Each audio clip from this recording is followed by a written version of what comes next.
Your Excellencies, distinguished guests, ladies and gentlemen, good morning and welcome.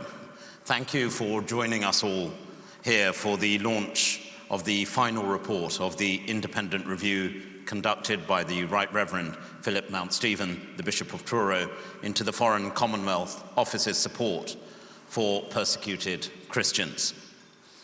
There is a phrase that from small acorns do great oak trees grow. And the acorn to the thought of this, I remember when the Foreign Secretary was first appointed, he and I had a discussion about the issue of human rights. Now, I've known Jeremy a while, and he wanted to know what the lie of the land was. And he then discussed the issue of persecution of religious minorities. And the issue of a review was born out of that very conversation. And whilst I wouldn't suggest for a moment that we've achieved the pinnacle or the analogy of an oak tree I think we've branched out. We've actually seen the momentum that has been created, and I'm grateful to the Bishop and his whole team for the report that they've produced, which, in my opinion, if I can be very candid and blunt, was long overdue. This should have happened years ago. The issue of persecutions of people of different religions or beliefs is something that the Foreign Office has been focused on for a number of years. But the issue of Christian persecution required a renewed focus because the statistics themselves are quite startling. As someone who follows a faith, who seeks to practice his faith in the best way possible, albeit only as a mere humble member of a congregation, the desire to follow anyone's belief or faith flows from their very core, from their very existence of their being. To deprive someone of their freedom to express those beliefs is, to my mind, taking away a part of themselves. It's trying to deny them the right to be who they are. I've valued the fact that over the last years of my family being settled here for now over 60-odd years, from someone like my father who became a refugee first from India, which was his home, and then migrated, and there is a distinction between those two terms, to the UK to make the UK his home in the early 50s. That my country, the United Kingdom, that I have the deep honor of representing today, does do exactly that. Yes, we have our challenges domestically, but I'm proud of the fact that we are a country that celebrates the real diversity and strength of all faiths or beliefs. And is it not right that we meet on the day after the quintessentially test of anything that is British or English? And apologies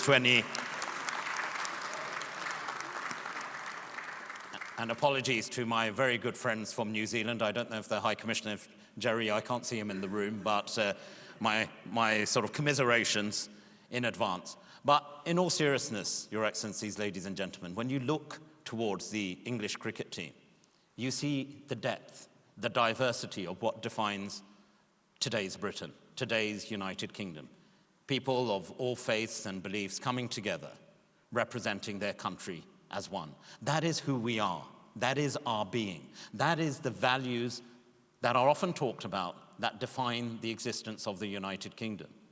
And actually, it is therefore right that for what we celebrate, what we value, notwithstanding our domestic challenges, that we seek to not lose sight of what happens on the domestic front, but we seek to work with others to ensure that basic, fundamental human right of one's belief or faith is not just allowed to exist, but like in our country, is celebrated. The rich tapestry of modern Britain today, with churches and synagogues and cathedrals and mosques and gurudwaras and mandirs, every faith, and indeed every denomination within that faith, can be found in the vibrance of modern Britain today.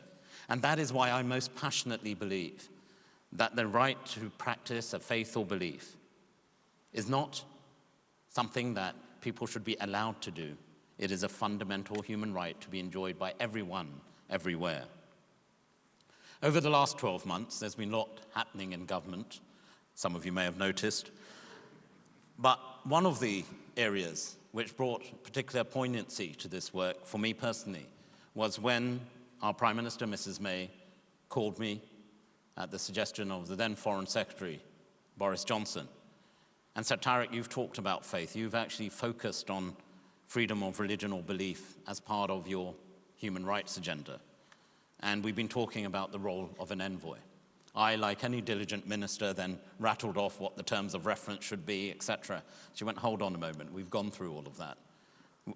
Boris and I have decided it should be you. I paused for a second, and I thought, what an honor. What an honor to represent my country on something that I feel so passionately about. And it has been a real honor to lead on this agenda over the last 2 years as a Foreign Office Minister, but particularly in the last year as the Prime Minister's envoy on freedom of religion or belief. And I'm delighted that many in this room will join the Bishop and I in Washington this week, he says. Shows how quickly weeks catch up. Indeed, we leave tomorrow for the second international ministerial on this very issue. In recent months, though, tragically, when we look at this issue, we've seen more devastating attacks on places of worship, on people of faith, attacks that have shaken the very foundations of people around the world. From Burkina Faso to the Philippines, from Sri Lanka to New Zealand. There are people who target innocent worshippers. Why? Because they target them because they want to destroy lives. They want to divide communities. Yet the response we have seen to these blatant attacks on Christian communities, on Jewish communities, on Muslim communities and others around the world is one of unity of purpose, unity of voice, and importantly, unity of action. Invariably, some argue that this violence is born out of ignorance, fear, and a failure to appreciate our common humanity. In my own faith of Islam, we're taught from a very early age that from cradle to grave, you should seek to learn. You should seek to learn not just from your parents, from your mentors, from your teachers, but from everyone around you. And that learning, Your Excellencies, ladies and gentlemen, never stops. And therefore, I'm proud that the United Kingdom plays such a pivotal role and that we will not idly stand by and let this happen. It is incumbent on us all in this room and beyond to stand up as champions of human rights, to stand up as champions for persecuted communities, to stand up for the Christian communities that have defined Britain for so long. And I speak as someone who was educated in the best of Christian traditions. My early formative years were in a Church of England school. I choose to send my children to Catholic schools. Why? Because that is who we are as a nation, proud of our individual faiths, but celebrating the ethos of faith or belief which surrounds us. And we must ensure that we strengthen our voices around the world and give voices that are as yet unheard, often suppressed, persecuted, and tragically, people who are killed around the world for expressing their desire, their right, their fundamental human right to be who they are, to practice the faith that they choose to. As the Prime Minister's envoy, I've benefited greatly from an incredible dialogue from many people in this room, and I'm so grateful to all of you. I see my very good friend, Archbishop Angelos, in the audience. You, Archbishop, have been the epitome, and you have epitomized the sound advice, private advice, but most importantly, the friendship of sharing the focus we have. And there are many others in the room that I could single out in this respect as well. And I've been extremely grateful because, again, it underlines the point that this isn't an issue that we must work on ourselves. It requires all of us. We have stood up for the persecuted communities of Yemen, Jehovah's Witnesses in Russia, the Uyghur Muslims in China, the Ahmadis and Christians in Pakistan and Indonesia. And I myself have raised concern about freedom of religion or belief on so far in the last 12 months, 14 ministerial visits, including to Pakistan, Iraq, Indonesia, and most recently to Lebanon. And we have, to those who raise the question, does it have an impact? It does. We have listened carefully.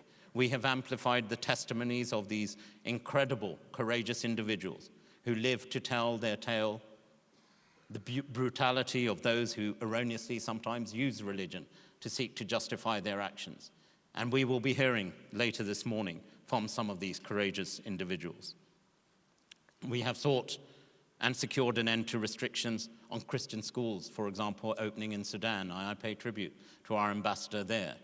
Think about it for a moment. ladies and gentlemen. Sudan, a country which is currently gripped by civil war, but because of the strength of the faith communities, we brought the Christian communities and the Muslim communities together. And the Muslim imams acted as advocates for the Christian communities to get the Christian schools opened for an extra day in Khartoum. That's the beauty and ethos of faith communities working together, working for each other. But there is so much to do. Sometimes when I get back at home and I've put my own children to bed, well, there's a confession coming, actually. Sometimes they're already in bed by the time I've got home, and I pay tribute to my incredible wife, Sadiqa, for doing what it is. I think there's some sense on the person you marry. Sadiqa means truthful, and often my wife tells truth to me in every sense. But we reflect that as we put our children to bed, that there are communities, young children, innocent children, suffering simply for who they are. You can talk of the Rohingya community in Burma. You can talk of the Christians of the Middle East. And therefore, that is why this review conducted by the Bishop is so very important. Therefore, in thanking you all for your attendance today, I'm reminded again for the incredible work each and every one of you does in this respect. And I can tell you this, that we should never lose faith. We should never lose faith in ourselves, in people around us, but ultimately, we should never lose faith in humanity. It is our common humanity that binds us. It is our common humanity which is our strength. And it is our diversity of our different experiences which actually makes that strength quite unique. Thank you very much.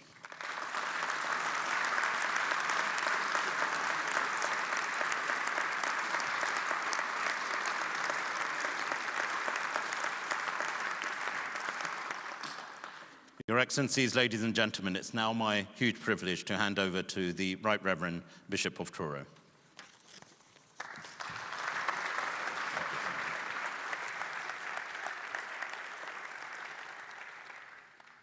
Your Excellencies, Lord Ahmed, ladies and gentlemen, I want to start today with some thank yous. And the first thing I want to do is to thank the gentleman on my left, because I am quite convinced that we would not be gathered here today and the work of this review would not have taken place were it not for him. And I'm not simply referring to that conversation you had that day in the Foreign Office, but I'm referring rather to the huge amount of work and advocacy that you have undertaken personally over the period of your appointment. And I do want to thank you for that and honor you for that. And of course, someone like Lord Ahmed needs no one to tell him what it is like to belong to a religious minority that has faced persecution. So I think there could be no one better to have taken the post that he has taken than him himself. So I'd just like to invite you now to express your gratitude and thanks to Lord Ahmed for his work.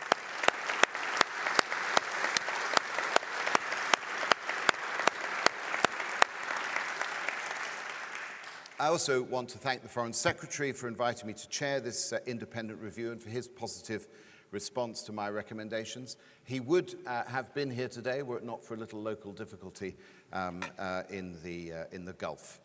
And I do want to thank very much the members of the FCO staff who've been supporting the work of this review for their hard work, their dedication and their patience with the rest of us. I want to thank the members of the NGO community who've given us excellent advice, support and assistance. I'm hugely grateful to David Fieldstone, to Rachel Varney and to Charles Hoare, the core of the Secretariat, who have been utterly indefatigable in their work in support of the review and who I'm proud to count as my friends. I want to thank the many of you here today and others too who have been tireless in your support of persecuted Christians and freedom of religion or belief more generally over many, many years and who have given us incredibly valuable information over the last few months. And I'm very conscious that I have simply been standing on the shoulders of giants in the work that we have done. And finally, I want to thank those working tirelessly on the front line, and above all, the survivors of persecution themselves, very many of whom gave us often harrowing personal witness statements, some of whom are here today, and whom I'm proud to share this platform with. And it is to them, rightly, that the work of this review is dedicated. As I said last week, and it certainly does bear repeating, I think, it's important to be clear what this review is not. This was not the Leveson inquiry or the Savile inquiry or the Chilcot inquiry or anything of those sort. This wasn't indeed an inquiry, public or otherwise. It was an independent review. And if those other pieces of work were full MRI and CAT scans, we, by contrast, had a thumb and a thermometer. In other words, we've taken the temperature and we have felt the pulse. But actually, as physicians over many centuries will tell you, you can tell a lot just by doing that. And I am confident in the broad thrust of our conclusions and our recommendations. Indeed, I don't want to underplay what we've done because the work that we've done has been based upon a significant body of primary research that we've undertaken, including taking many direct witness statements from people who have personally experienced persecution. And that work will ultimately be lodged in the National Archives as a resource for future research. At one point in the review, I say that there are two existential threats to human flourishing and harmonious communities in the world today. One is climate change, and it'll be interesting to see how that goes down in the States in this week to come. But the other is the systematic denial of freedom of religion or belief in different places and in many different ways globally. Now, that was not a conviction I had when the work of the review began, but it grew on me as the work progressed. I think we have begun to recognize the importance, the urgency indeed, of addressing the first, climate change. It is high time now that we recognize the importance of addressing the second. But how do I justify that sweeping, perhaps, assertion? First of all, the most chilling aspect, I think, of George Orwell's 1984 is the existence of the thought police and the concept of thought crime. Why the most chilling? Because to be denied the liberty to believe what you want to believe, and I include in that the right not to believe, that is the most fundamental denial of human rights.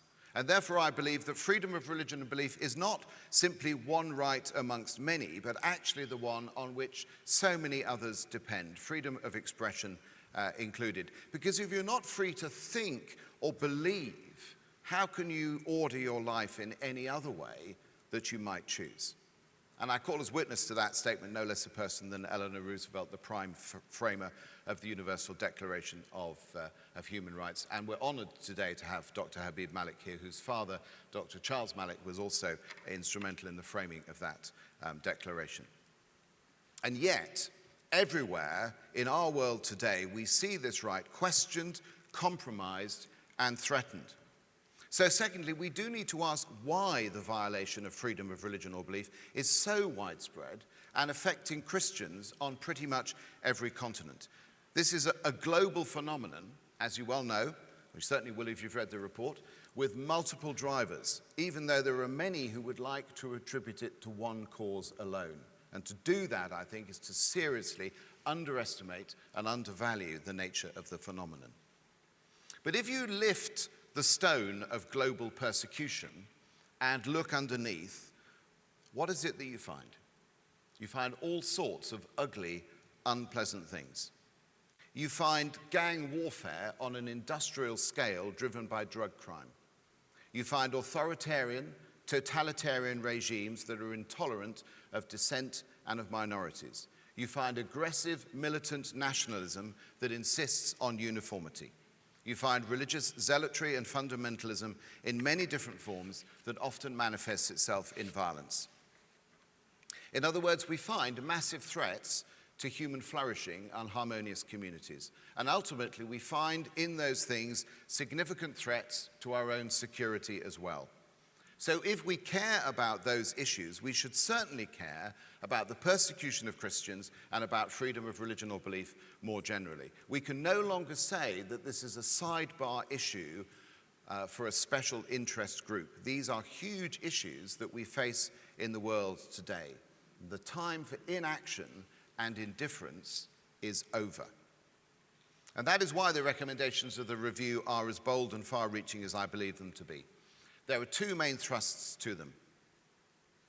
Central to them is an argument that the FCO should promote freedom of religion or belief indiscriminately and for all, and not just for Christians. And I argue that for two main reasons.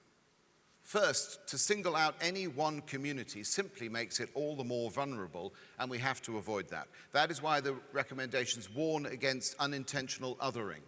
Indeed, my conviction is that the single best way to protect Christians and from persecution is to guarantee freedom of religion or belief for everyone. And secondly, it is simply not part of the Christian tradition to seek special favors. We must love our neighbors indiscriminately without picking and choosing and exercising any favoritism or indeed making a special case for ourselves.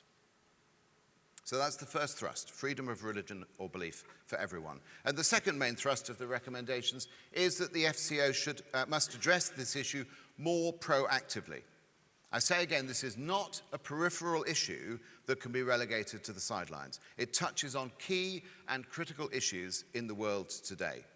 Now, I'm not going to go through the recommendations individually, but rather highlight the three headings that they sit under, because I think those headings are important and perhaps all too easily overlooked as we get into the detail of the recommendations.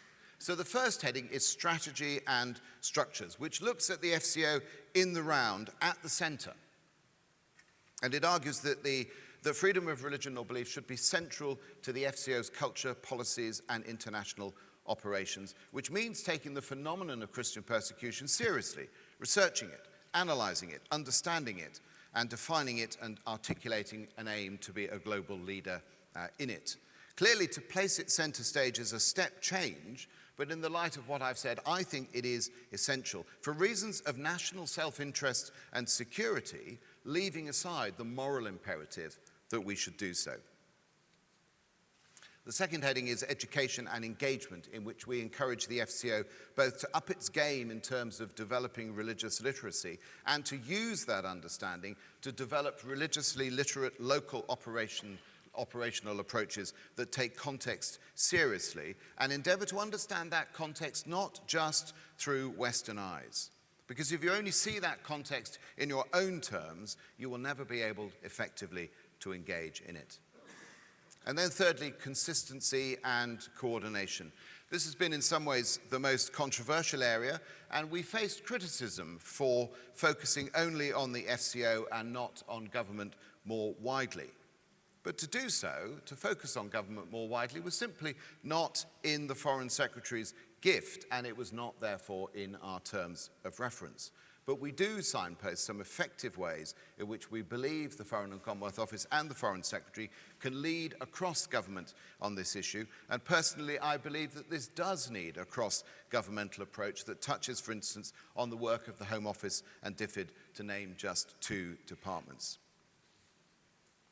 I believe that now, more than ever, we must defend Western liberal democracy and the freedoms that it guarantees us, including freedom of religion or belief. Indeed, the right to freedom of religion or belief is needed now more than ever. And we must stand against all those who would betray and undermine it through violence, through crime, through militant nationalism, through authoritarianism, through religious fundamentalism and bigotry.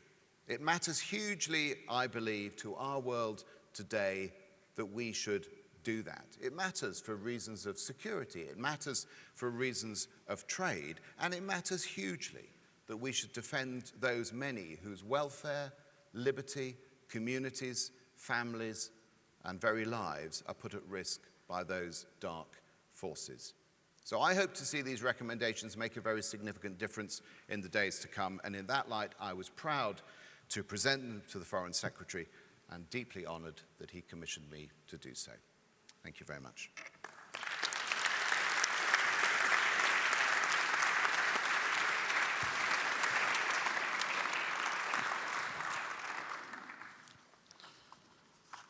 Well, may I say how grateful we are both to yourself and indeed to your whole team for your comprehensive report. And there are a number of recommendations you would have seen, Your Excellencies, ladies and gentlemen, in that respect. And as was mentioned earlier, the Foreign Secretary would have been here himself, but like with anyone who's been engaged on foreign affairs, he's currently in Brussels for some very important meetings on the situation with Iran, and we wish him well in his endeavors and important work that's being done there to ensure that we sustain and strengthen peace in that particular part of the world. It's my great honor now, if I may, to call upon three individuals we're here from who will provide their insights, expertise, and reflections on this important issue.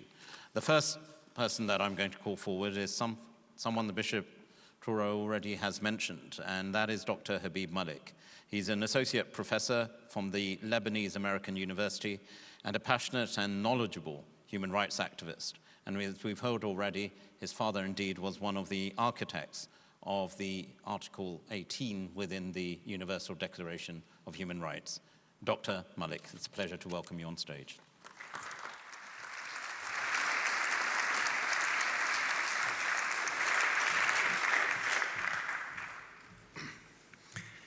Thank you, Lord Ahmed. Thank you, Bishop Philip. Eminent guests, ladies and gentlemen.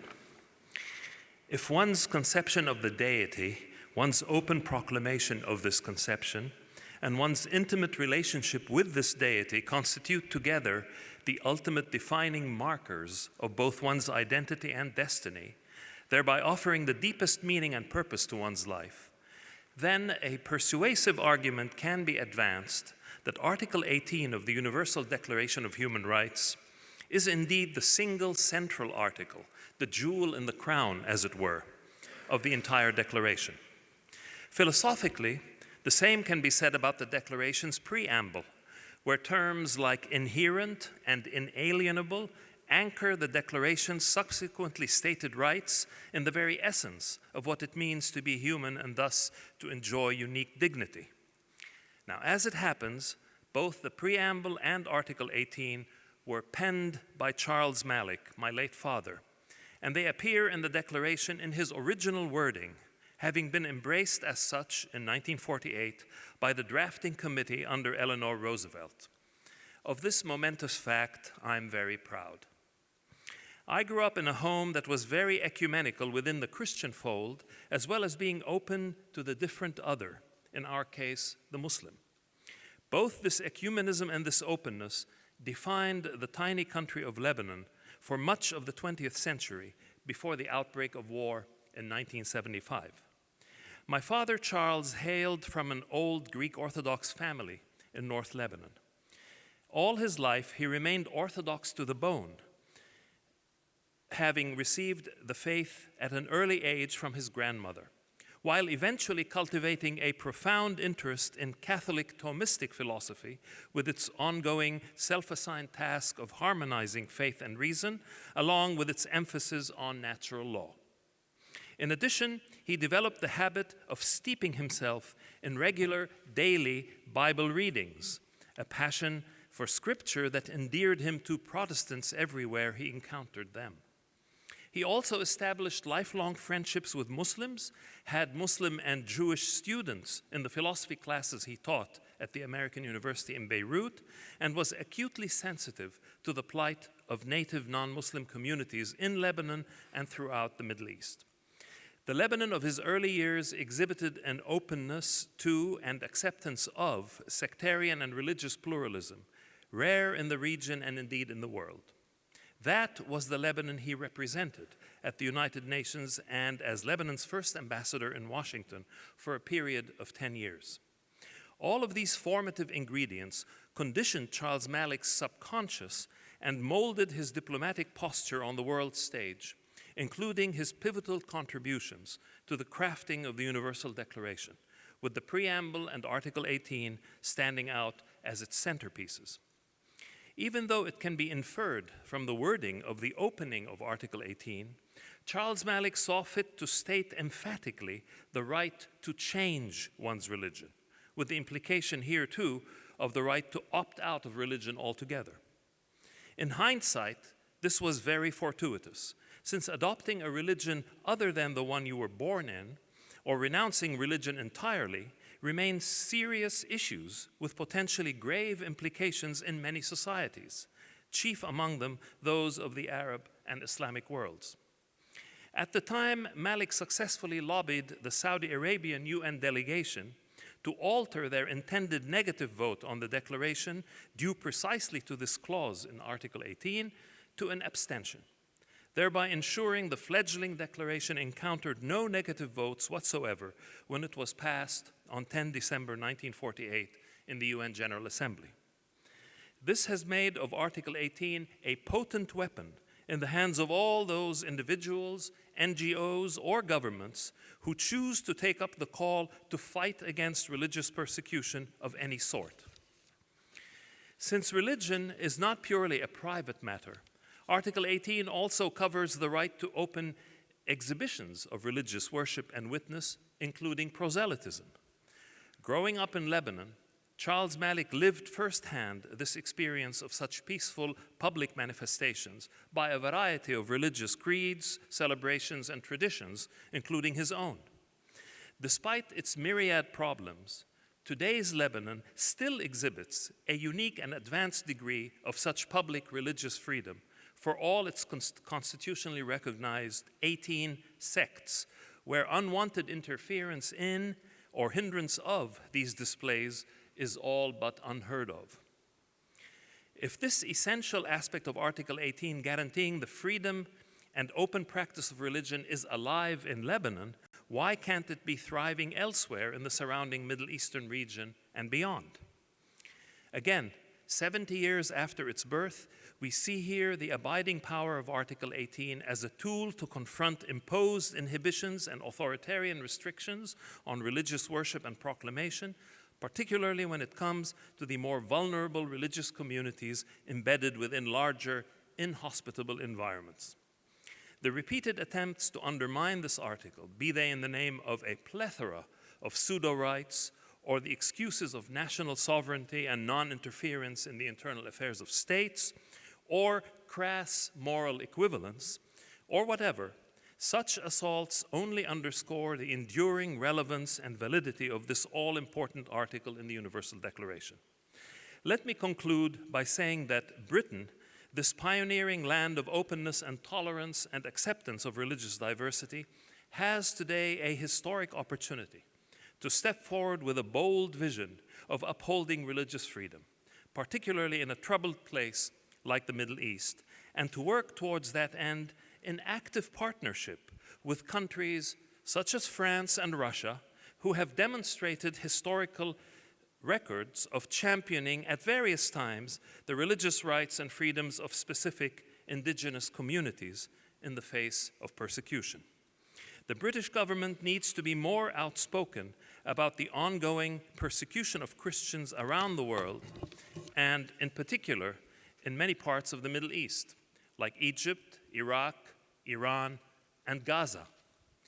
Britain should also emulate the United States, whose educational footprint through its institutions of higher learning, rooted in the region since the 19th century, has had a profound and lasting impact on the dissemination of personal and group rights and freedoms across the Middle East, carried far and wide by the native elite graduates of these fine American institutions. Everybody in the Arab world understands or speaks some English. So let us boldly talk the language of universal rights in that universal tongue, liberated henceforth from any unjustified stigma of colonial or imperial chauvinism. Let us begin with Article 18. Thank you very much.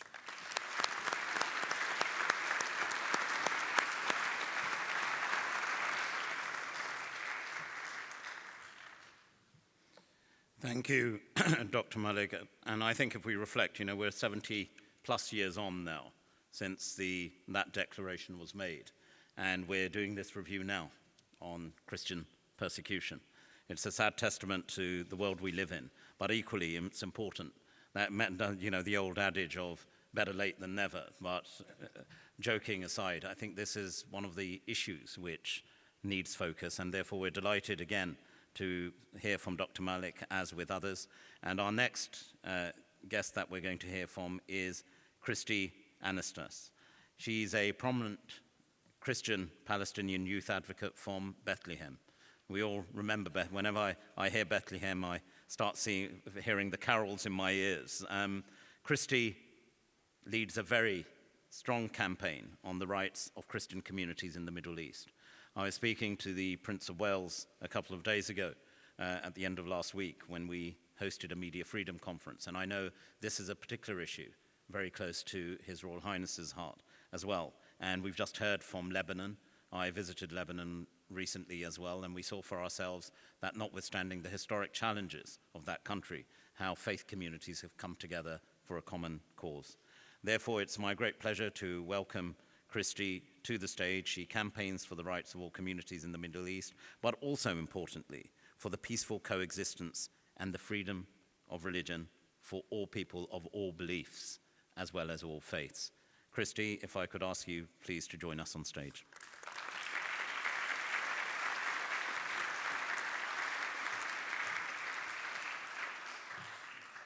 Thank you, Lord Ahmed and Bishop Philip.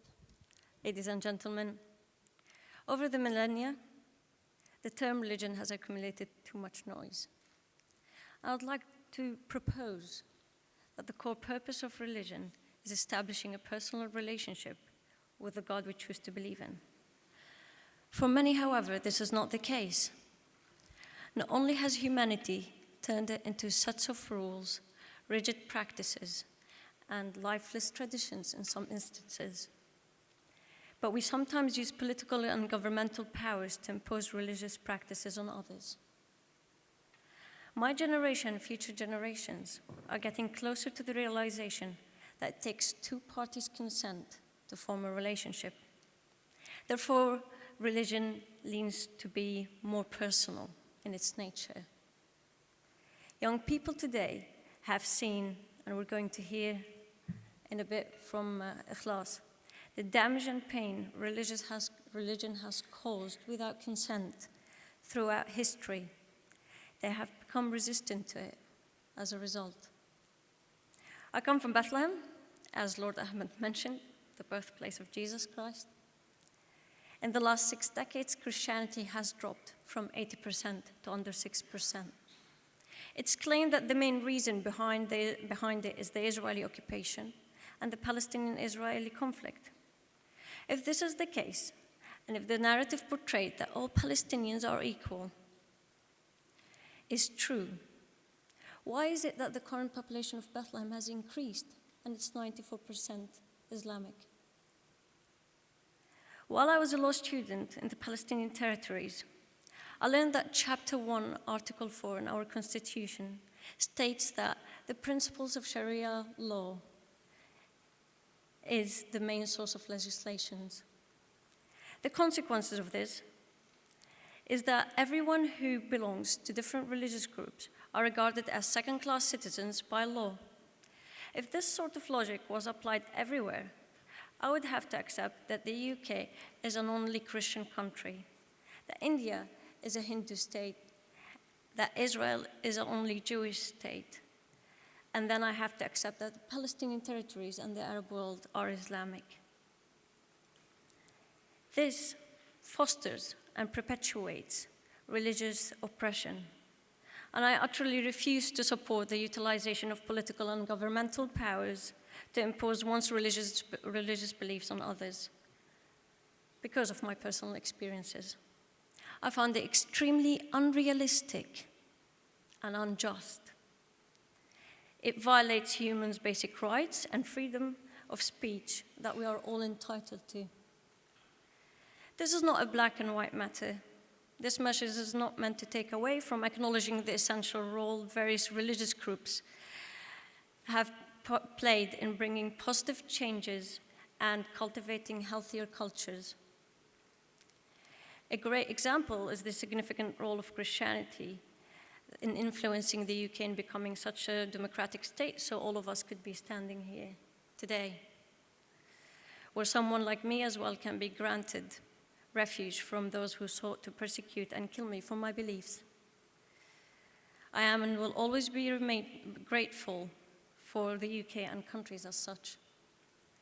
My family and I lived in a war zone for over 5 years, facing death every single day because of a religious war. And we are only one out of many families. A Syrian refugee mother living in Jordan who has been separated from her husband for 7 years because he's a Shiite and she's a Sunni. The Jew who confesses to believe in Jesus as the Messiah gets denied the right to residency in Israel when applying for his right to return.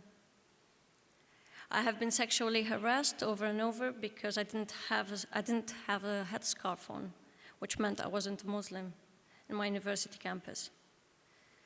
All of these examples demonstrate the result of various levels of manipulation religion has over governments. A powerful example of a worldwide figure trying to tackle religious persecution is Jesus. When he entered Jerusalem on Palm Sunday, the inhabitants of the city gave him a huge welcome. Yet a week later, some of them, or a lot of them, took part of protesting against him and asking for his crucifixion.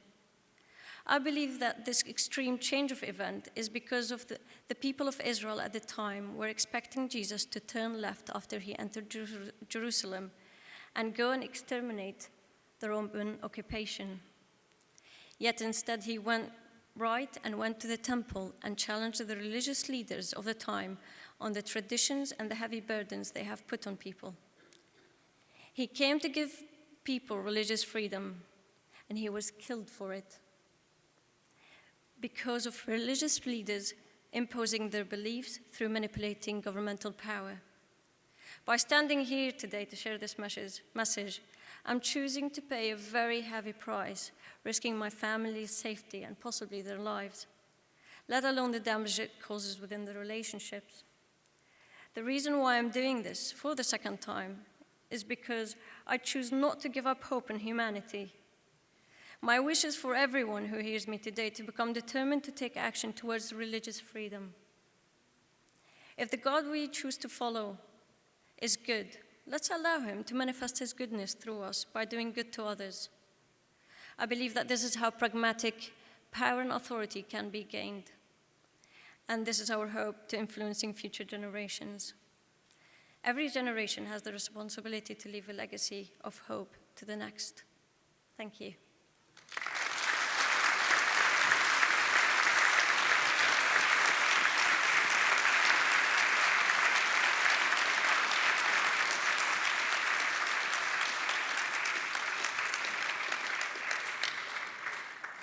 Thank you, Christy, for that very moving testimony, but also ending on the word of hope as well, because I think ultimately it is how we come together which will define how we move forward on the challenges that the world is facing today.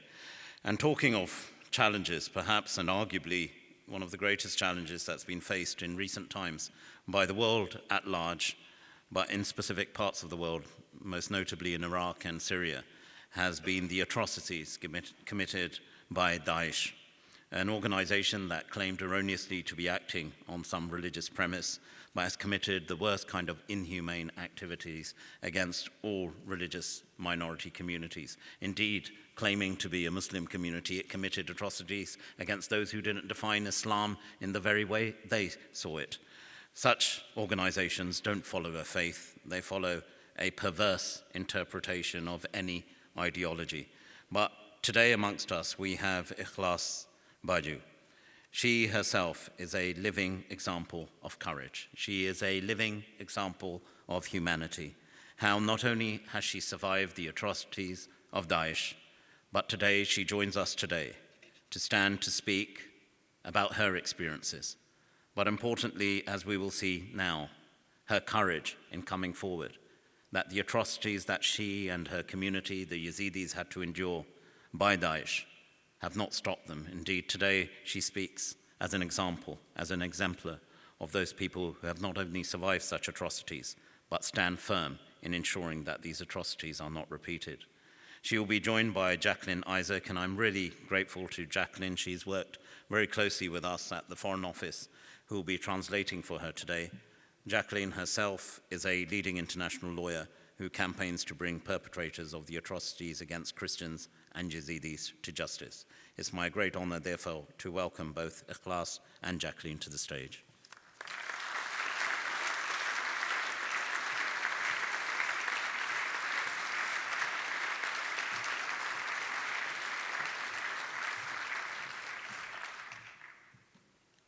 I've spent years learning from Yazidi and Christian survivors, whom I call my sisters.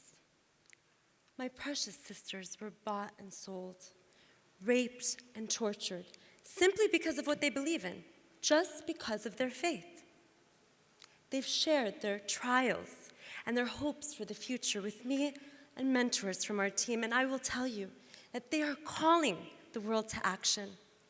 Lord Ahmed, you and your government are responding to their call.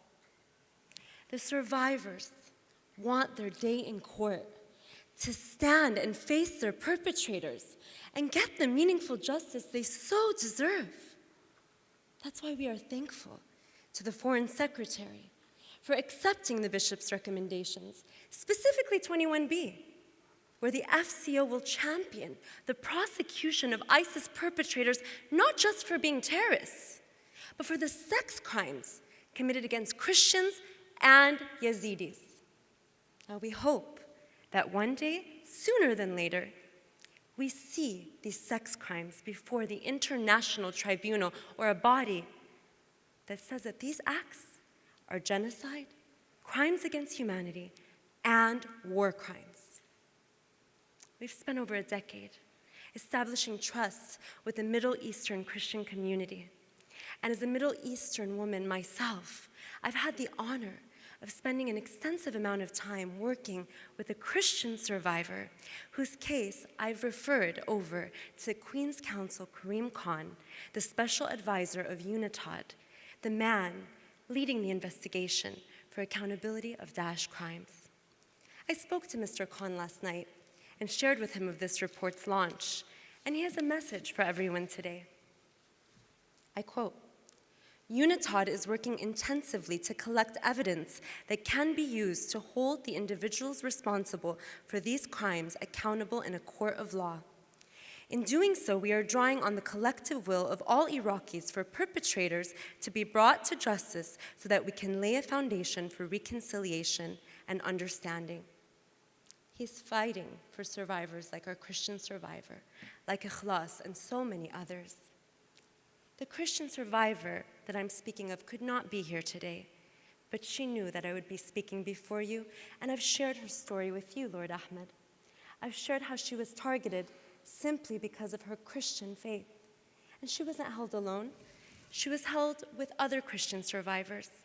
Boys and girls were also held for their faith, raped, tortured, beaten, and enslaved just because of what they believed in. Our Christian friend has a statement for us today, a direct message to you, Lord Ahmed, to the Foreign Secretary, to the British government, and the world. And I quote,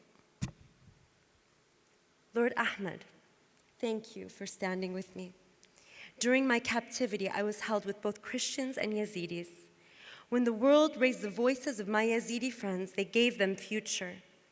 But we as Christians, the ones that escaped, are silenced. We escape captivity to find freedom, but we find ourselves in a new prison, hidden away from the world. We are alone because the world is blind to our stories. Please bring our stories to light. Lord Ahmed, that is what you are doing. You are bringing her story and the story of many others to light. And I'm proud and honored to work with you to end stigma and to raise the voices of these survivors. It is a privilege to work with you, to have finished a draft with His Eminence Archbishop Angelos and other leaders that religious leaders from all over the world will sign to end stigma. And in that declaration, we affirm the need to protect minority groups such as Christians and such as Yazidis. This young woman standing before me is my young sister. She's the very first survivor that I met in Iraq in 2015.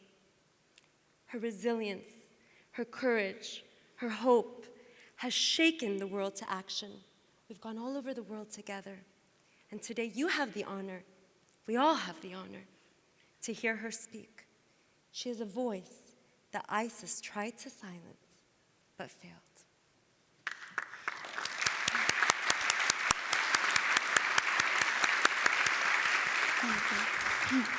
Thank you. أيها الخوات والأخوان، My brothers and sisters, شكراً على جهودكم. thank you for being here today. اليوم لي شرف كبير أمثل الخوات المسيحيات. Today I have the great honor to represent my Christian sisters. أنا عراقية من الديانة الإيزيدية. I am Iraqi from the Yazidi faith. كنت واحدة من الضحايا الدواعش. I was one of the victims of Daesh. خطفوني ويا عائلتي. They kidnapped me with my family. قتلوا أبي أمام عيوني. They killed my father in front of my own eyes. أخذوني من أمي وأني صغيرة. They separated me from my mother when I was a little girl. بقيت بإيدهم 6 شهور. I remained in their hands for 6 months. كل يوم عذاب. ارتكبوا بحقي أبشع جرائم. Every day I was in torture. They implemented the worst of crimes against me. مو أني فقط، آلاف النساء الإيزيديات. Not just me, but thousands of Yazidi women. لكن تعرفوا، But you know, أني بعدني عايشة ولا استسلمت. I'm still alive and I will not surrender. وحلفت يمين إن ما أسكت على جرائمهم. Thank you. And I swore that I would not remain silent and would speak of their crimes. أريد أقولكم اليوم ماكو فرق بيني وبين المسيحية. I want to tell you today that there is not a difference between me and the Christian woman. شيء تاني، And another thing, أنا اليوم أمثل أختي اللي بقت بإيدهم أكثر من 4 سنوات. today I represent my sister who was in their hands for over 4 years. كانت وياها وحدة بنت مسيحية. With her was held a Christian girl. قتلوا كل عائلتها They killed all of her family وأخذوها جارية. and they took her as a sex slave.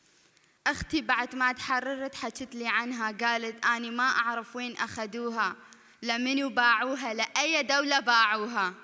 After my sister was freed, she spoke to me of her and said, I don't know what they did with her, where they sold her, or what country they sent her to. ولحسه الجرائم مستمرة بحقنا. And until now, these crimes are ongoing against us. أريد أقولكم اليوم ماكو فرق بين الإنسانية قبل الدين. I want to tell you that there's not a difference between us. Humanity goes before religion. والدليل على هذا الشيء إيدينا. And the evidence to that is how we're standing hand in hand. سررنا 4 سنوات نحارب من أجل حقوق المظلومين.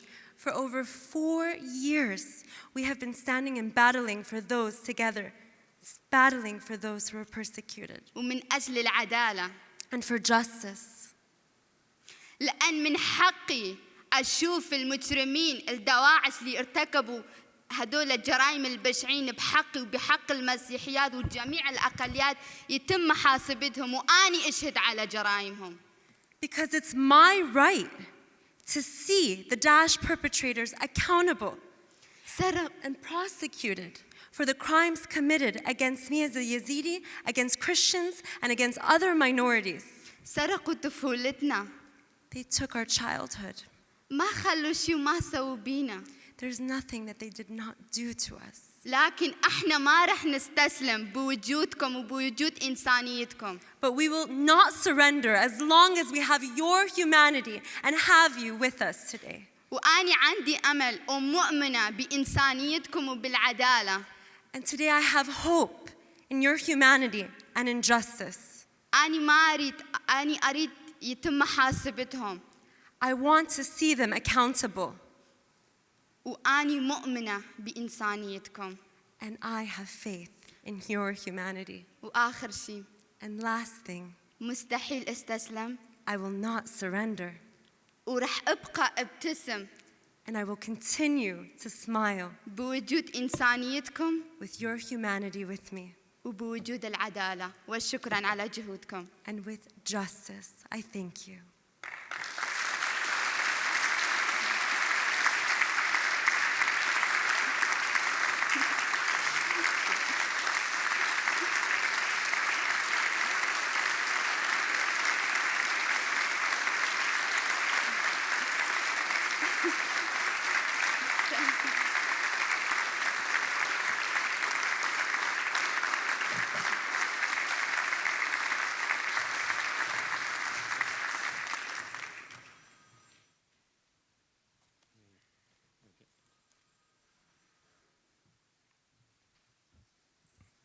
Well, I think most would be what we've just heard leaves us all speechless. We thus just pay tribute to your incredible courage, and it's an honor to share this platform with you today.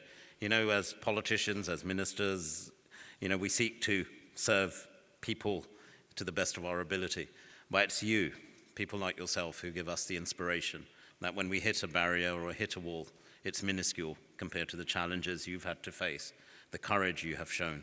And I assure you of this, and I speak for everyone in this room, I'm sure, that we stand with you for your campaign that you're leading, but equally, I give you a personal commitment that whatever role I have, wherever I am, I shall always speak out for the injustices the Yazidi community, the Christians of Iraq have suffered. I saw it for myself.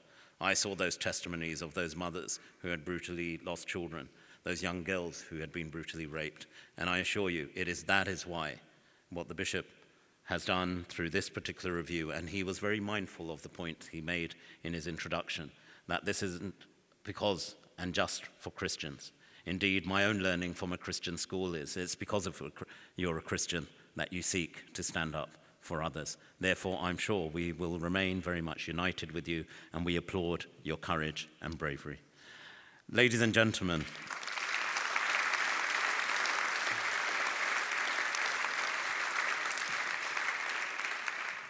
we will now have a brief live feed from the Vatican, from the Holy See, where our ambassador to the Holy See, Sally Axworthy, will be handing a copy of the bishop's report to the offices of Pope Francis through Monsignor Antoine Camilleri.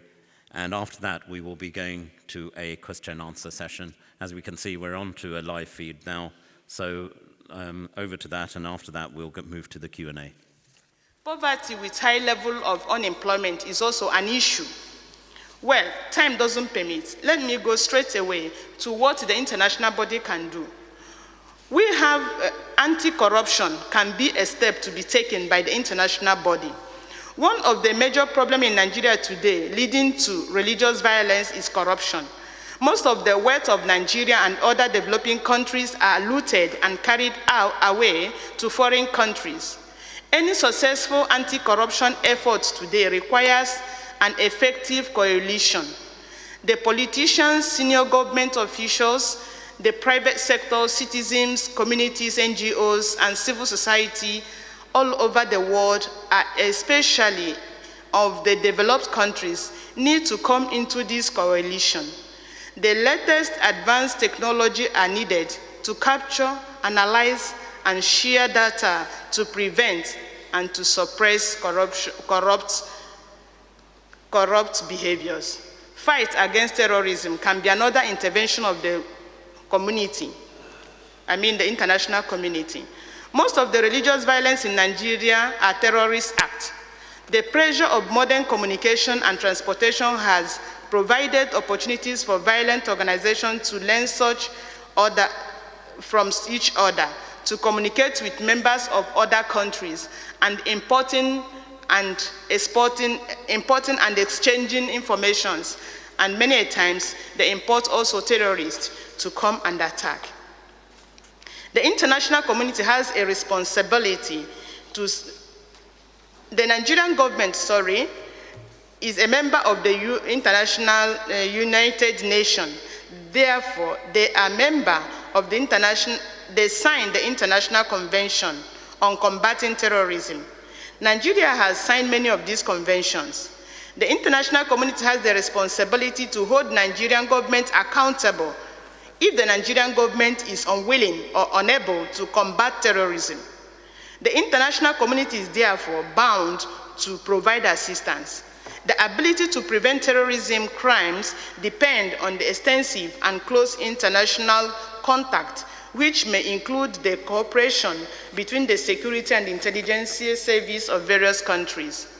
Another aspect that the international body can intervene is on the human rights.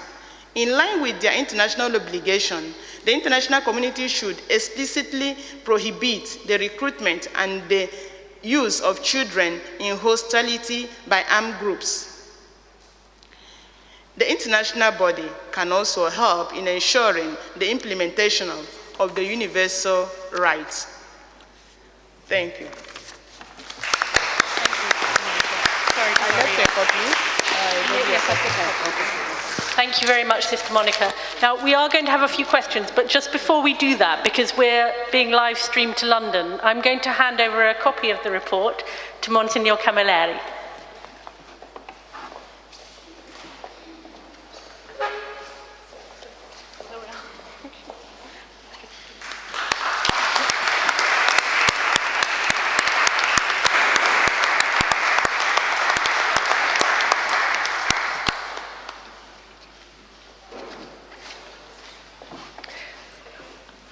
Okay, I think we now have time for a few questions and discussion. So I'm going to open up the floor. I don't know if we have a microphone. Do we, Simona? I think we joined at just the right point there as well. Who you saw on screen there is our ambassador to the Holy See, Sally Axworthy, and I also want to take a moment just to pay tribute to her work in this respect as well. She does an incredible job in the Holy See, and I pay tribute to the work she's done in building relationships of all faiths and communities, not just in the Holy See, but in advising me very closely on some of our key priorities on this important issue of freedom of religion or belief. We're now going to move to all of you. The floor is open to hear from a few questions. We've already had some indications, and I will first invite Archbishop Angelos to make an observation or indeed ask a question. Archbishop, over to you. Do we have microphones? I think there's one coming.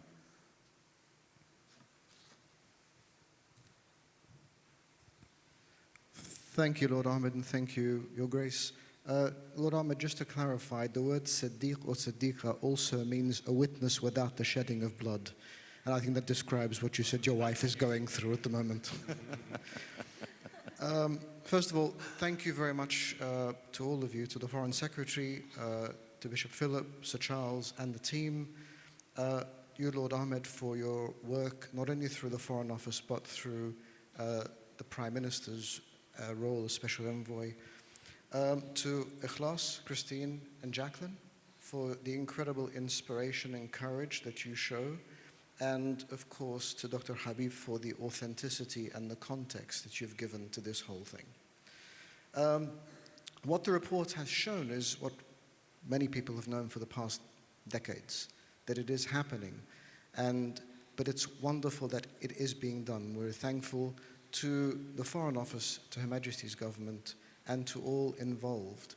And as we've seen, when there is a violation of human rights, and in particular, as we heard from Christine, the most intimate one of faith, it becomes an indication of what is to slide later on.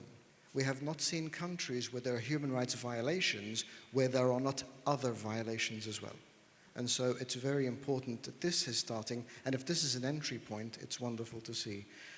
My question is, having read the recommendations and being very thankful for them, is there a plan of implementation, and is there a particular timeline? And finally, we know that we are in unknown territory at the moment. Is this something that will be carried ahead into our new contexts in this nation, or will they be impacted? If you do the first. I'll very happily turn to Lord Ahmed to answer the political dimension of your question, Your Eminence. But I absolutely agree with you. I think what doing this work did reveal to me was, as I said in my introductory remarks, we really can't see this as a sidebar issue. It is a really significant indicator of much more serious issues. So right at the beginning, I became very well aware that the persecution of Christians is the kind of the bellwether, the canary in the mine for persecution of other minorities. But it is, of course, also the canary in the mine, the bellwether for a lot of other really significant, really strategic underlying issues that indicate some pretty ugly things going on in wider society and in the wider context. So I think that's why I think we really do need to bring this centre stage and give it the importance that it deserves, because we're not making a special case for Christians. We're not even making a special case for minority communities. We're making a case for the common good globally, and that should matter to all of us. As far as taking this forward is concerned, we were very careful to include in the recommendations a review process, and I think that needs to happen. I don't want these to gather dust on the shelf. I do want them to be examined, and indeed the recommendations may well need to be updated as time goes on anyway. So I hope that there will be a rolling program going forward. But as to how this might or might not be picked up politically, I will turn to the gentleman on my right. Well, thank you. First of all, when Bishop Philip and I talked about this, one of the, and I do appreciate it in the recommendations, was the practicality. We know the challenge is here and now, and it's important that the actions specified things that can be done. And I assure you that we've already undertaken there is some work already initiated in this respect, and certainly there is a real commitment. The Foreign Secretary has already made it clear that the FCO side of the recommendations will be taken forward. But as the Prime Minister's envoy, I give you the assurance that this is going to be cross-government. Bishop Philip talked about DFID and other parts of the government machinery. When I became envoy, I made sure not just internationally with DFID and the Ministry of Defence, for example, but also domestically with colleagues in education, colleagues in the Ministry of Housing, Communities and Local Government. So I assure you this is going to be a cross-government effort, and the recommendations are intended. In terms of the backdrop of what the current context is, first of all, the Brexit question, just putting the issue of our relationship with the European Union into focus. I've been working very closely with Ambassador Sam Brownback in the United States, which was a point made earlier by the professor as well, and I assure you that we're working very closely with Ambassador Brownback. But equally, I've been working very closely with Jan Fiegel, who's the EU envoy on freedom of religion or belief. This is a no-brainer. This is an issue that impacts us all. So whilst we remain members of the EU, once we leave the European Union, we remain very much focused on this. And I can personally reflect on the two gentlemen who are currently vying to lead my party and indeed become the Prime Minister. We haven't got that long to wait now. There's only a week or so. It's not just words, judge them by their actions. The first, former Foreign Secretary Boris Johnson, actually created and recommended the role of the envoy within the context of the terms of reference. The second and current gentleman, the current Foreign Secretary, initiated the review. They're often said that judge the politicians not by what they say, but what they do. And I think you can reflect on both candidates' commitment to this particular issue as a priority. I've also had an indication, we'll hear next from Andrew Copson. Andrew. And then I'll be coming to John Pontifex and Sue Thomas, and then hopefully a few others if we have time. Andrew, how are you? Thanks, I'm very well. How are you? Fine, thank you. Good. My name's Andrew Copson. I'm the Chief Executive of Humanists UK and the current President of Humanists International. Thank you for the opportunity to ask this question. And thank you also for the privilege of hearing and having the chance to applaud the testimonies that we've heard this morning, which are obviously extremely powerful.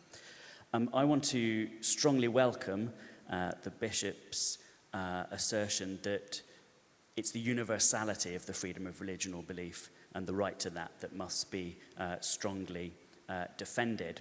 And I agree with that completely, of course. I think that when we stand together, of course, we're much stronger in defending each other's right to freedom of thought, conscience, religion and belief than when we try to be more parochial.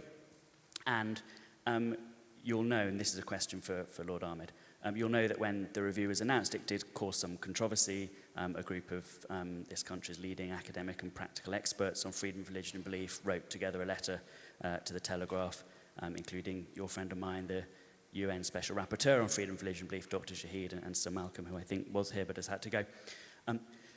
And the concerns that they raised was that a focus on one particular group shouldn't lead to a global misconception that the UK was only concerned with the plight of Christians, for all the international risks that might carry, and also that it shouldn't erode the government's attention to other persecuted minorities, and in some case, majorities.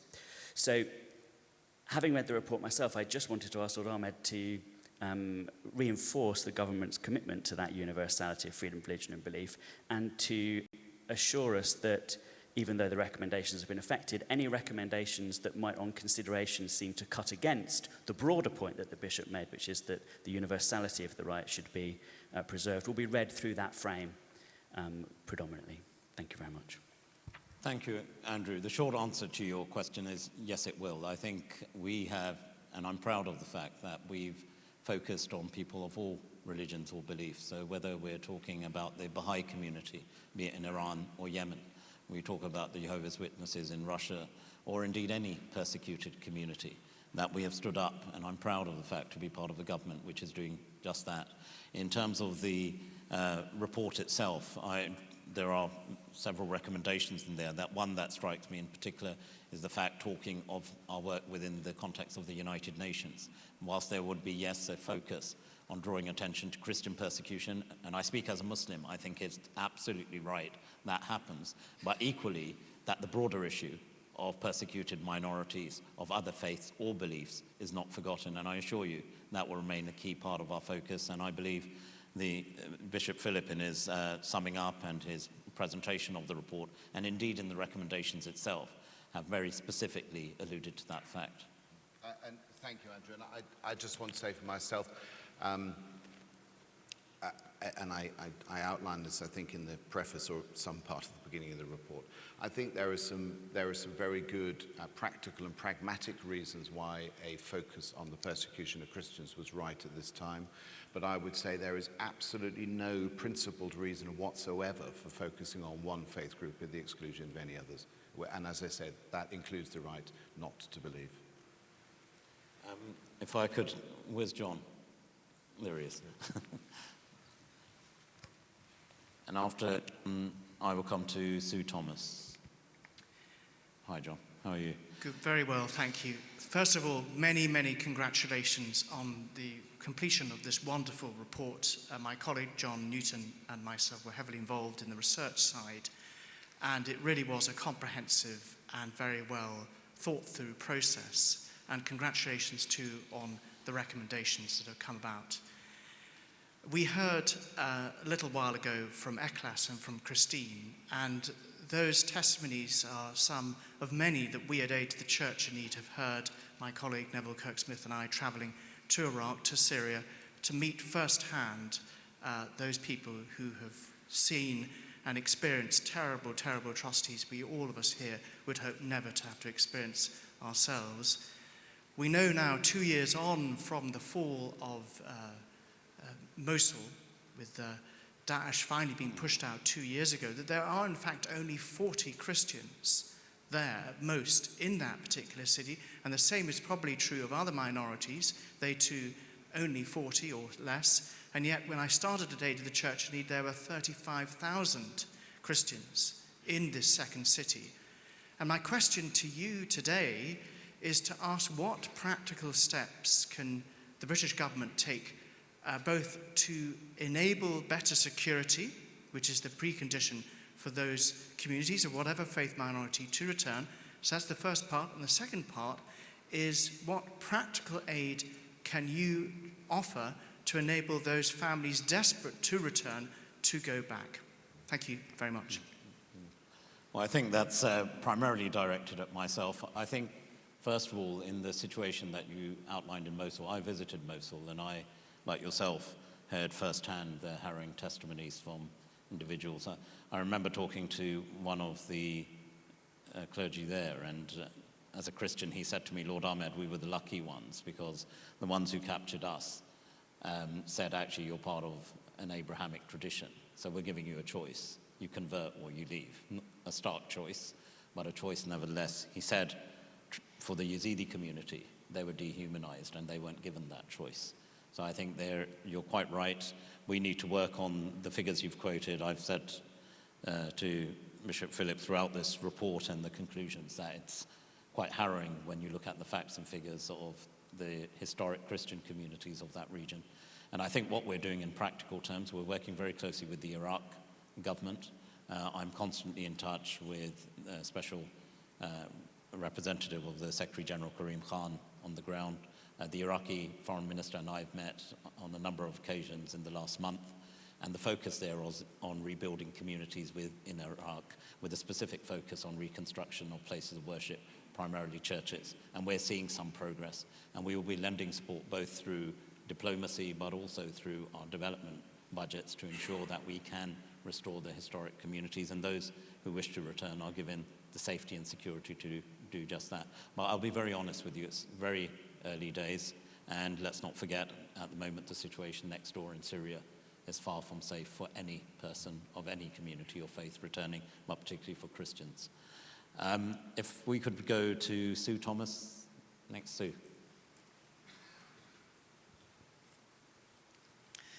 I just say how exciting it is that you both have put so much time and energy into the persecution of Christians and come to this point and produce such an amazing report with very meaningful recommendations, very comprehensive recommendations.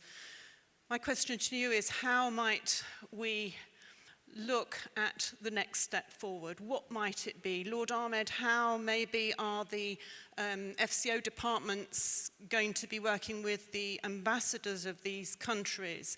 And Bishop Philip, maybe how are UK churches going to join in with this too? Thank you, Sue, and I appreciate your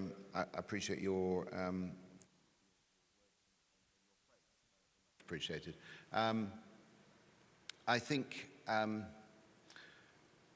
there's actually a lot that has been going on for good in the churches in this country. I think it's been on the agenda of our churches for quite some time. But I think we need to move in the church from a kind of what you might call a charitable response mode, actually much more into advocacy and using our political voice and our political muscle, such as we have, to be pushing our politicians through the democratic process, via our MPs, through encouraging the NGOs that are engaged in this to step up their game in terms of lobbying. You know, we need to be a voice for this. And again, I say, not a voice for one community, but you know, a voice for all, because this is a major global issue, and we need to be global actors in it. Just to add in very practical terms, in terms of our ambassadors and high commissioners, we already have prioritized certain countries, both myself and together with other ministers, depending on the geographical region, have written out jointly to ensure, first and foremost, there's a point person within the embassy or high commission team dealing with this particular issue, and so we can prioritize this in terms of support that we're giving, particularly on development projects. Most recently, £12 million. I think my mic stopped working here. Can you hear me? Yes, £12 million from the DFID budget, working with grassroots communities specifically in target countries where we can help build the local civil society aspect of freedom of religion or belief. And the final element within all of this, just picking up on Bishop Philip's point, I think one thing that we're very focused on is that the church networks themselves, be it the Anglican Church, be it the Catholic Church, have some phenomenal networks on the ground in different countries. And I've certainly been speaking to Archbishop Justin, for example, amongst others, to see how we can work together in tackling some of the religious issues of conflict, as we've done in Sudan. Algeria is another example. Part of the drive there is ignorance and fear, and I think there is a real scope for education in terms of telling people there is nothing to fear here. This is not some new form of imperialism. This is people who happen to be of the Christian faith, who want to go about their business and practice and profess their religion as they so choose. So I think there is a need for much more joint and coordinated working, and I look forward to doing just that with the community. I'm going to use chair's privilege. One final question, otherwise I fear we're going to, which way shall I go? I saw your hand first, sir. My apologies to others. I'm mindful that it's now coming up to nearly 11:20, which was the time for closure. There will be tea and coffee afterwards, an opportunity perhaps to share thoughts. Over to you. Thank you, sir. Chris Sugden, Oxford Centre for Religion and Public Life, working with Barnabas Fund and also reporting for the Church of England newspaper. Gentlemen, you've stressed that religion is a matter of identity. And the issue of protecting religious minorities is engaging with a country's identity and religion. How can then the international community and governments find a framework to interfere with countries' expressed religion, culture, and identity? I'm not entirely certain I understand your question, Chris. Can you rephrase Yes, the question is, for many countries, and we've heard it already said today from Bethlehem, they express their very national identity in terms of their religion. Yep. And as you say in your report, any resistance to that or any objection to that is seen, therefore, as being betraying the country or betraying the faith, and action is taken against them. No legal framework exists yet for countries' governments to interfere with a country's culture and its religion, which they are the grounds of their attack on Christians and other religious minorities. Is that not true, ma'am? I think that I'm not an expert in this at all, but I would make 2 points. One is there are the vast majority of sovereign states are signatories to international treaties which guarantee these rights, and a significant number of countries where persecution is a problem nonetheless have a constitution that guarantees freedom of religion or belief for all. So I think there are inbuilt, there are both internal and external structures within many states which guarantee these rights, and I think states should be encouraged to live up to the responsibilities to which they have signed up. If I may just add to that, I understand the premise of it. So, for example, if a country has a declared faith, that somehow a foreign government coming along and telling them what to do and stand up for persecuted. First of all, there is no faith in the world which sanctions at its core the persecution of another because of belief. Now, if there is someone who then politicizes religion for a constitution which reflects that particular attribute, it is right, and we do just that. We challenge them bilaterally, we challenge them through international fora, both through the UN, Security Council, General Assembly, and more recently with a real focus in Geneva on the Human Rights Council, and is building international cooperation collaboration in this respect. There were recent instances in Pakistan where both myself and the American ambassador worked hand in glove to ensure that the rights of a particular individual were not just protected, but safeguarded and safe passage for her exit amongst with other notable groups. But it's not just about one individual. So in this particular case, in the instance of Pakistan, we're working at different levels. The diplomacy on strengthening institutions. So it was right that there was a justice system which saw the protection of that particular individual. Secondly, in supporting greater level of religious pluralism on the ground, and we will work constructively as a partner with those countries. And thirdly, as I said, where there are abuses of Christians and indeed other faith communities or those of other beliefs, we will take it up and stand up in international fora. You know, we shouldn't shy away from these things. And where we have strong strategic relationships with certain countries, more to it, because that strategic relationship has to be worth something. If we cannot raise quite candidly and bluntly the issue of persecuted Christians and other minority groups with those who we count as our allies and friends, then what use is it? Ladies and gentlemen, Your Excellencies, I'm afraid I'm going to close this formal session very shortly, but we have tea and coffee. Please do stay and meet with us. Then I'm sure there will be a whole load of other questions. But before I finish, I just wanted to thank, first of all of you for your attendance here this afternoon.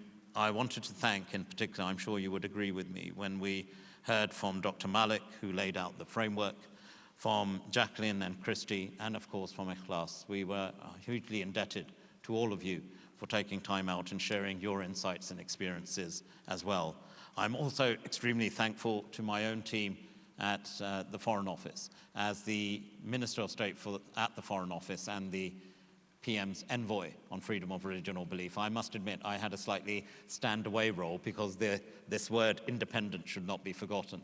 This wasn't about me or the Foreign Secretary giving a particular steer to the Bishop or his team. Of course, we discussed, but importantly, this review was independent. But now the important work begins of us working together to ensure we can implement the recommendations which have been put forward. But I'm extremely grateful to you, sir, for Bishop Philip, for your team, and indeed many of your team are here today, for the work you've done in quite a short scale of time. And with the backdrop of somewhat political uncertainty that you faced, I actually admire the fact that we've got to this point, but I assure you this is just the beginning. I also thank my own team here, many through James Karaoke, our senior director, and everyone else involved with this, for the time and effort and the support that you gave to the Bishop's team in compiling this particular report. Finally, I would just say to all of you that freedom of religion or belief remains and will remain an important priority for Her Majesty's government. And certainly, whatever one's belief, whatever one's faith, it's important that we come together. I end maybe with two personal anecdotes, if I may. Quite often, they say, in innocence of a child is an answer to many of your challenges that you face. Mansour, my son who's now 7, when he was about 5, he had just started at his Jesuit Catholic school, and the news was on. And your children become well versed with who's who. I think I've got the only 7-year-old who can name most of the cabinet and some members of the opposition. Not a great talent, I would suggest, but nevertheless, that's reflection of the work his father does. But he was watching something about a Shia-Sunni conflict in Yemen, and he turned to me and he went, "Daddy, what kind of Muslim am I?" So I, being the eternal politician, turned the question back on him and said, "Well, Mansour, he's 5 at that time, what kind of Muslim do you think you are?" He pondered for a moment, and bear in mind his Catholic education, he went, "Christian Muslim?" Now,